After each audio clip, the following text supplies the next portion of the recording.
روزنامه‌گذار از سامانه فرح سوال داد که آیا حقیقت دارد که معلم‌هایی که به حج رفتن از کارشان گرفته می‌شوند؟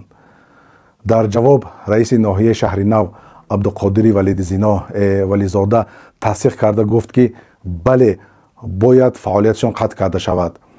راهبر صنف باشند یا دیرکتور از وظیفهشان کنار روند. سبب در چیست؟ بله در صورت همون حجش نقل میتوجه دیگر. خب بیاین اول سوال مهم را به ولیزاده دهیم. شما گفتین ما تصمیم گرفتیم. کی شماهان؟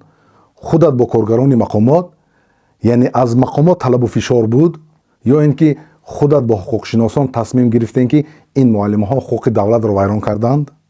شماهان کی هستین که این خیل قرارها میبرارین؟ کی باز حج رفتن جنایت شد؟ یا فشار از مقامات بود یا قانون ویران کنی بود؟ جواب دهین. با گفت شما مردم عادی یک طرف حج روند نماز خوانند، یعنی مسلمان مانند معلش، و طرف دیگر راهبرا، دیرکتورها، مسئولین یک بیخدای و بیدین باشند، یعنی یک کافر باشند، شما این را طلب دارین؟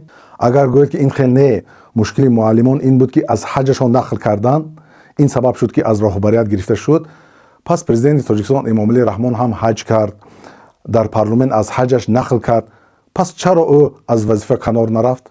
اگر این معلمان در پیش 20-30 نفر از حجشان نقل کرده باشند، پرزیدنت تاجیکستان در پیش 1000 نفر نقل کرد و با راه تلویزیون 10 میلیون شهروند تاجیکستان تماشا کردند. پس چرا پرزیدنت تاجیکستان را از کارش نگرفتین؟ خب اگر شما گویید که این معلمان تبلیغ میکردند، پس آیا شما ندیدین که پرزیدنت تاجیکستان تقریبا 200 نفر ملاها عالمان دین را راست گذاشته دین را تبلیغ میکرد؟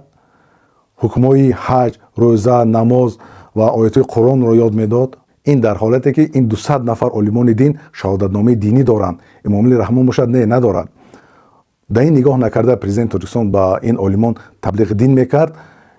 این عالمان میگفتند راست گفته رئیس جمهور، این تبلیغ را قبول کرده به دیگران میرساندند. میخوای حج میروی، خانه خدا زیارت میروی، میخوای مسجد میروی، نماز میخوانی، روزه میگیری.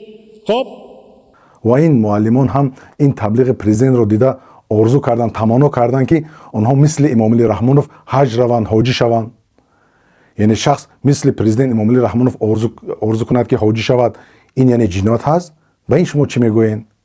برای همین سوال به شما، چرا شما دورویه هستین؟